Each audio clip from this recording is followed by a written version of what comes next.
Hey guys, Peter here to tell you about the latest from Axel Rudi Pell, Lost 23, out April 15th on Steam Hammer. This album has 10 tracks, 55 minutes in length, and this is his 21st full-length studio album. He is a German heavy metal guitarist, an absolute legend in the genre. Now, as far as the 23 in the title is concerned, that number represents the 23rd letter in the alphabet, and that is the W. And that W represents world, so technically the record is called Lost World. As far as the design of the album goes, this record has a very traditional approach. It starts off with an intro that actually ties itself into the outro or into the last track of the album, both of them having some similarities in terms of what they represent to the record, but also allowing you to see the growth that exists throughout the entire existence of the album. An album that has a lot of growth, that has a lot of movement, is an album that stays very well connected throughout the entire experience. It's a record that allows the listener to move with it and grow with it at the same exact time. The first half of the album is very compact, I would say, a lot more traditional in terms of the style and design that the songs have. Then it breaks in the middle with a ballad, and then the second half of the album has a secondary ballad, this one more piano driven. It has an instrumental track, and then it has a closing song that has a lot of symphonic elements, allowing the overall experience to be a lot more epic as the album comes to a closure. I like this sense of progression, and I like the fact that there is a lot of diversity, but that diversity happens step by step. It's not really forced upon the listener. So as you engage yourself with the album, as you navigate through this record, you start to see the changes happening, but they're so smooth in how they come across that by the time you realize that a song is a lot different from two songs previously, you're already in the middle of it and you're already fully immersed in it. So this makes the overall experience of the album feel a lot more connected, a lot more fluid, a lot more balanced, even though the album has a lot of growth and a lot of differences from song to song. As far as the soundscape is concerned, this album brings two different styles or two different approaches together, and you see those approaches changing and morphing as you progress from start to finish. In the first half of the album, you have a lot of new wave of British heavy metal sound.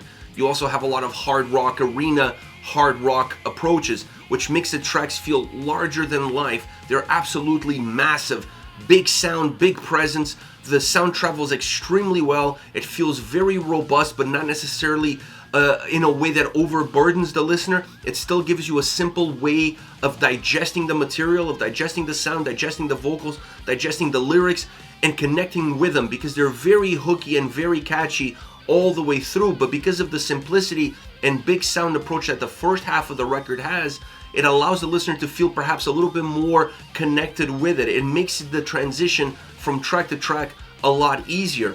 In the second half of the album, because you have a piano-driven ballad, you have an instrumental track, and then you have a symphonic over-the-top metal track, things become a little bit more layered, or they become a little bit more textured. But I feel like all the necessary steps were taken in order for the transitions to happen as smooth as possible. But you also see the soundscape emerging in a different format.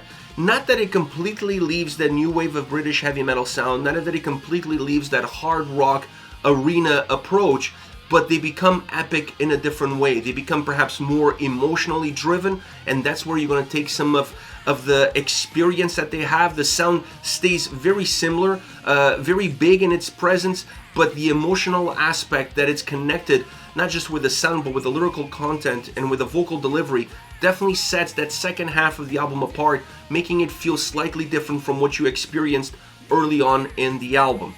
Now, all around, when you talk about the sound of this record, you really have to talk about the guitars, because not to say that the drums and bass are not playing a role. Obviously they play a role in this record, but they don't play a defining role. You're not going to come into this album or walk away from this album talking about drums and bass. You're going to talk about two things: the guitar sound and the vocals. Those are the two cornerstones. Those are the two pillars of Lost 23.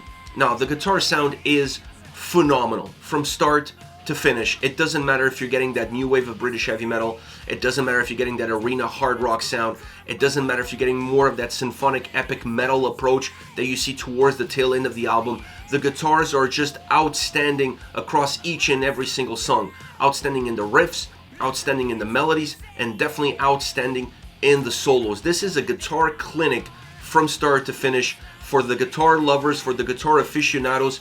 this album definitely gonna hit the mark.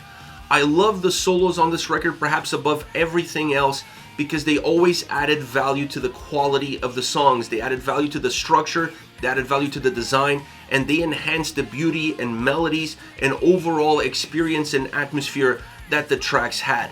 I also enjoyed the grit that exists on that first half of the album. It feels a lot more warm. It feels a lot more organic. This is a record that doesn't feel overly digitized in terms of how you process it. It almost feels like you're listening to it live. It has all of that organic material built into it. You feel it in the grit of the guitar sound. You feel it in the experience that guitar sound gives and how the songs move along. I just love that overall approach that once again it morphs, it changes, it becomes perhaps a little bit more polished as you transition into that second half, but that warmth of sound never really leaves this album at any given point. So the guitar performance throughout really matches the song design, really matches the progression of the album and what he had in mind for the overall design of this record.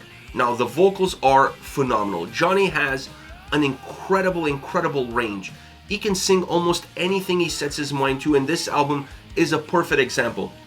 You got the hard rock arena style tracks that are super catchy, over the top, hooky, simple, direct, but leave that earworm aspect in the mind of the listener. You have that here. You have the new wave of British heavy metal, a little bit more power, a little bit more grit, a little bit more heaviness, and a little bit more of a push forward, not just from the guitars, but vocally as well. He matches that intensity perfectly. Then you have the ballads, songs that demand a little bit of a different range, a little bit of a different tone, a different perspective, connecting with the lyrics differently, more emotionally driven, if you will, bringing the mood down, letting the air out of the balloon. He once again delivers in spades, and it doesn't matter if it's a piano-driven ballad or more of a traditional metal ballad.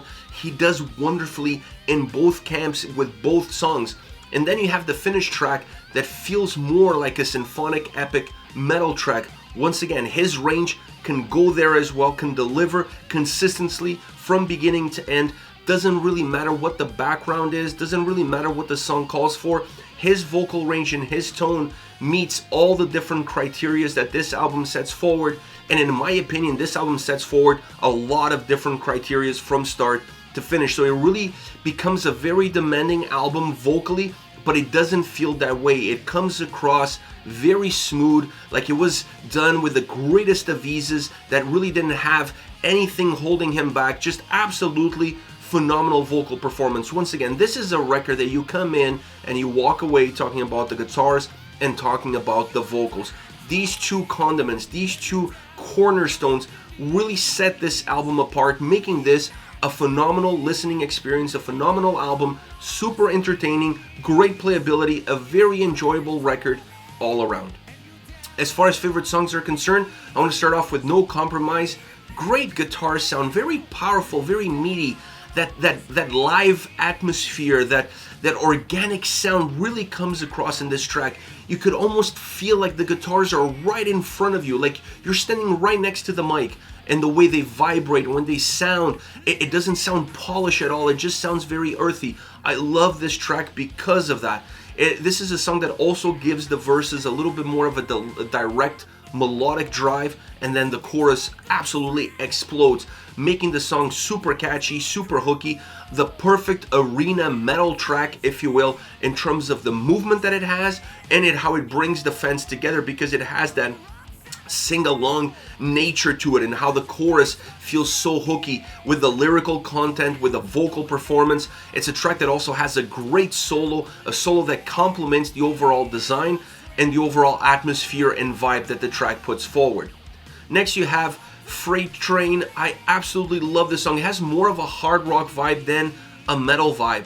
It's not a ballad, but it's also not a song that's extremely driven. It's somewhere in the middle, and because of that is why I say that it feels more like a hard rock arena style approach in terms of how it sounds, in terms of how it feels, the experience that it gives. The guitars and vocals are glued together. This track really lives off of not just one, not just the other, not how they work in parallel, but rather how they work in unison.